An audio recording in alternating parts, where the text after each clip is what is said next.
En Égypte, le président Abdel Fattah al-Sisi a prêté serment samedi devant le Parlement. Il entame ainsi un deuxième mandat de 4 ans à la tête du pays, une cérémonie saluée par 21 coups de canon.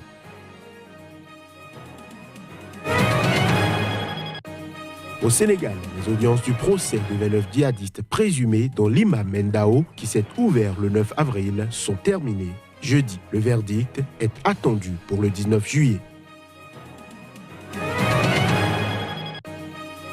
Enfin, en Italie, le nouveau gouvernement d'alliance a prêté serment vendredi à Rome. Il lui revient maintenant de mettre en œuvre une politique anti-austérité et sécuritaire.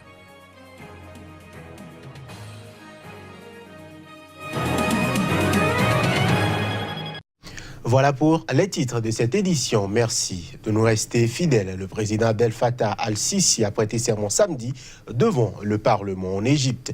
L'homme fort du pays entame ainsi un deuxième mandat de 4 ans à la tête du pays où la sécurité et l'économie restent deux défis majeurs. Les images. Au cours d'une session spéciale retransmise en direct à la télévision d'État, la prestation de serment d'Abdel Fattah al-Sisi devant les membres du Parlement et du gouvernement a été saluée par 21 coups de canon. Des avions de chasse ont dessiné un drapeau égyptien dans le ciel du Caire et des hélicoptères militaires ont survolé le centre de la capitale au cours de la matinée, au moment où le président égyptien se rendait au siège du Parlement. Sisi, élu une première fois en 2014 après avoir destitué en tant que chef de l'armée son prédécesseur islamiste Mohamed Morsi l'année précédente, a été réélu en masse avec plus de 97% des suffrages exprimés. Il n'a eu aucune opposition sérieuse à affronter. Son unique adversaire, Moussa Mostafa Moussa, un homme politique méconnu du grand public, était un de ses plus fervents soutiens. 7 ans après la révolte de janvier 2011 qui a provoqué la chute du régime d'Hosni Moubarak, Abdel Fattah al-Sisi devra s'atteler à 2 défis majeurs pour son second mandat, la stabilité sécuritaire et le redressement économique. Il est régulièrement accusé par les défenseurs des droits de l'homme de violer les libertés publiques et de réprimer les opposants. De nombreux opposants et membres de la société civile ont encore été arrêtés ces derniers mois. Au Burundi, la Cour constitutionnelle a validé jeudi les résultats du référendum controversé du 17 mai. Elle rejette ainsi un recours de nullité déposé par la coalition d'opposition Amizero et à Burundi. Plus de précisions à travers cet élément. Sans surprise, le recours déposé le 24 mai dernier par Amizero et à Burundi, la coalition d'opposition emmenée par Agathon Rwasa, n'a pas abouti. La Cour constitutionnelle burundaise a validé jeudi les résultats prononcés par la commission électorale et consacré la victoire du oui avec 73,2% au référendum constitutionnel du 17 mai. Le pouvoir de Pierre Nkurunziza renforce ainsi sa mainmise sur l'exécutif à l'issue de ce vote controversé. Les membres de la principale formation d'opposition présente à l'Assemblée, seuls partisans du non autorisés à faire campagne, avaient dès l'issue du vote dénoncé des irrégularités, des cas de bourrage d'urnes et des actes d'intimidation, précisant qu'ils ne reconnaîtraient pas les résultats. La nouvelle constitution permet au chef de l'État, au pouvoir depuis 2005, de briguer 2 nouveaux mandats de 7 ans à partir de 2020. Le nouveau test donne par ailleurs la main libre au président Nkurunziza, qui concentrera désormais seuls tous les leviers du pouvoir exécutif. Le Burundi est plongé dans une grave crise politique depuis l'annonce de la candidature controversée de Pierre Nkurunziza à un 3e mandat en avril 2015. Les violences qui ont accompagné cette crise ont fait au moins 1200 morts et plus de 400 000 réfugiés entre avril 2015 et mai 2017, d'après les estimations de la Cour pénale internationale, qui a ouvert une enquête. Au Sénégal, les audiences du procès de 29 djihadistes présumés, dont l'imam Mendao, qui s'est ouvert le 9 avril devant le tribunal correctionnel de Dakar, sont terminées jeudi. Le verdict sera rendu le 19 juillet. Les détails. C'est un procès hors norme qui vient de se terminer au Sénégal. Pas moins de 29 personnes, dont le célèbre imam Alioune Dao, étaient dans le box des accusés. À l'issue de la dernière audience, dans un tribunal placé sous très haute sécurité, le président de la chambre criminelle spéciale du tribunal de Dakar a annoncé que le prononcé du verdict aura lieu le 19 juillet prochain.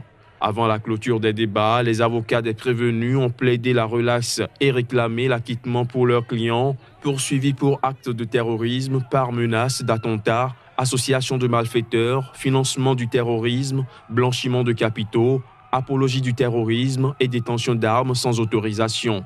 Selon l'accusation, le réseau prévoyait d'installer des bases djihadistes dans le sud du Sénégal avec pour objectif à terme de mener des opérations terroristes dans les pays voisins du Sénégal, notamment la Gambie, la Guinée-Bissau et la Guinée-Conakry.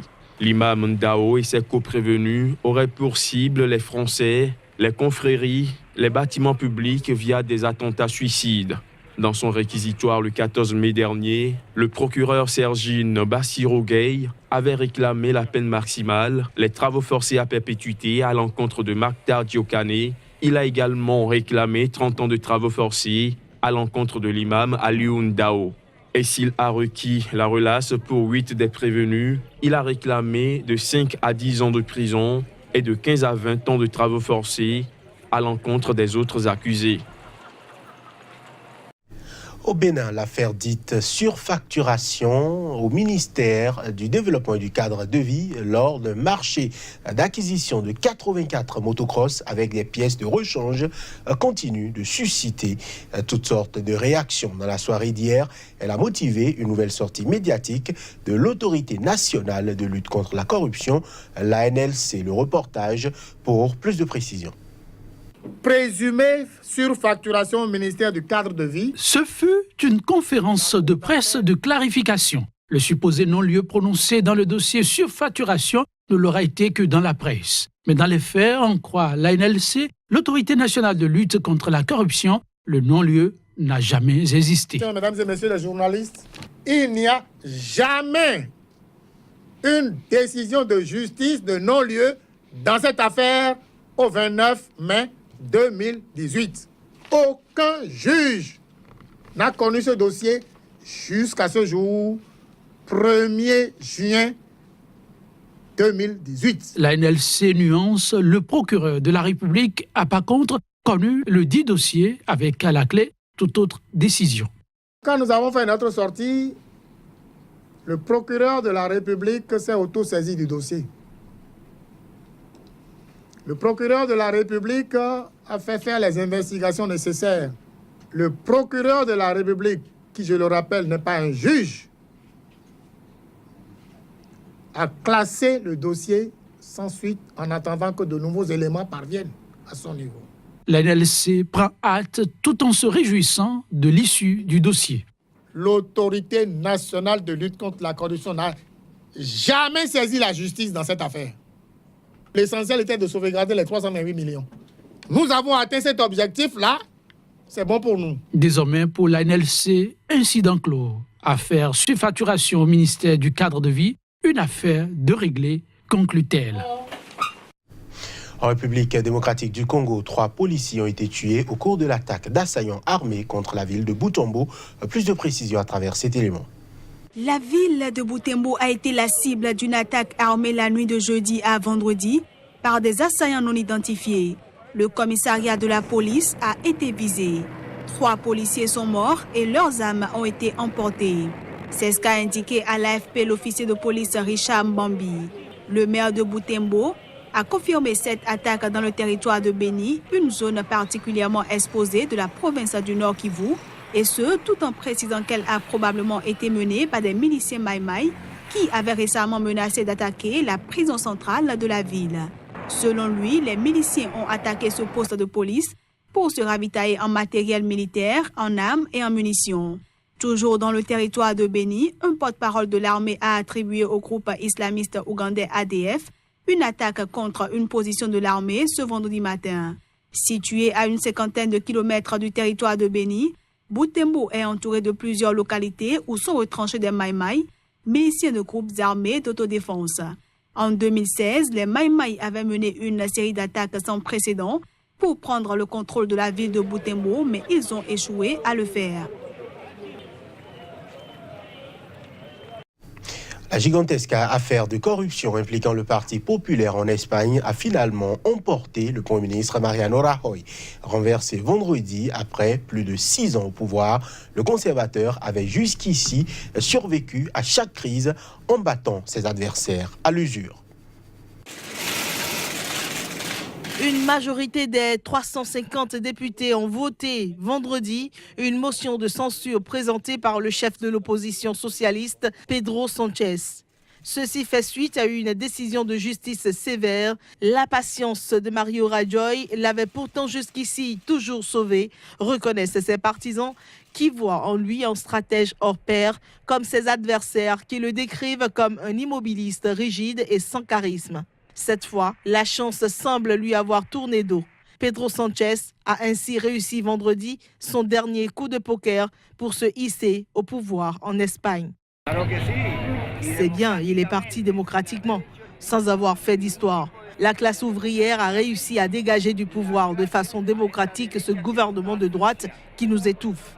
Nous avons perdu beaucoup de droits. Nous allons maintenant les récupérer avec ce gouvernement de tous bords, mais nous devons être d'accord et on va s'en sortir. Pedro Sánchez est au pouvoir, c'est terrible.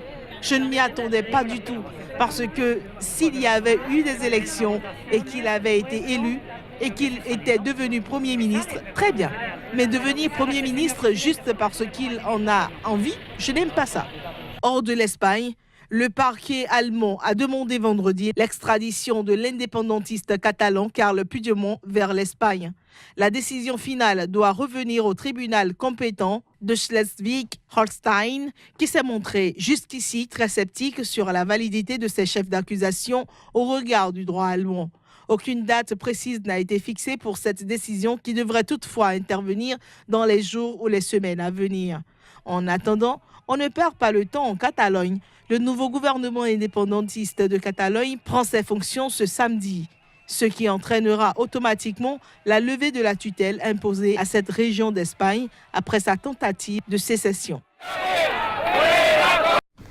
Je l'annonçais en titre, en Italie, le premier gouvernement d'alliance entre un jeune mouvement populiste et un parti d'extrême droite a prêté serment vendredi à Rome. Giuseppe Conte et les deux vice-premiers ministres Luigi Di Maio et Matteo Salvini ont sacrifié à la tradition sur la Constitution devant le président de la République, Sergio Mattarella. Leur mission, mettre en œuvre une politique anti-austérité et sécuritaire. Reportage. Le nouveau chef du gouvernement italien, Giuseppe Conte, a prêté serment vendredi sur la Constitution devant le président de la République, Sergio Mattarella.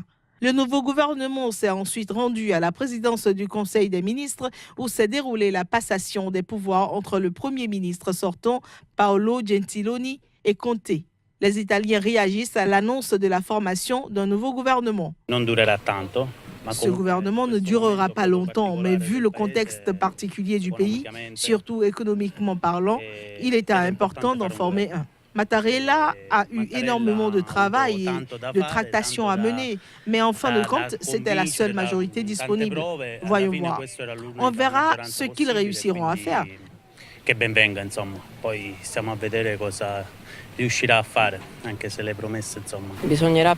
va falloir essayer et voir ce qu'ils sont capables de faire, surtout vu ce qu'ils avaient annoncé, car je pense qu'il s'agissait de paroles pour gagner des votes. Honnêtement, je ne m'attends pas à grand-chose. Le président avait opposé un veto spectaculaire à une première liste dimanche. Mais jeudi soir, il a signé une liste amendée comprenant 18 ministres, dont 5 femmes, représentant à part égale les forces politiques sorties victorieuses des législatives du 4 mars. Le président de la Commission européenne, Jean-Claude Juncker, s'est dit confiant dans la capacité et la volonté du nouveau gouvernement de s'engager constructivement avec ses partenaires européens et les institutions européennes afin de maintenir le rôle central de l'Italie dans le projet commun européen. Voilà qui met un terme à cette édition. Nous vous remercions de nous avoir suivis. Bonne suite de week-end à chacun et à tous.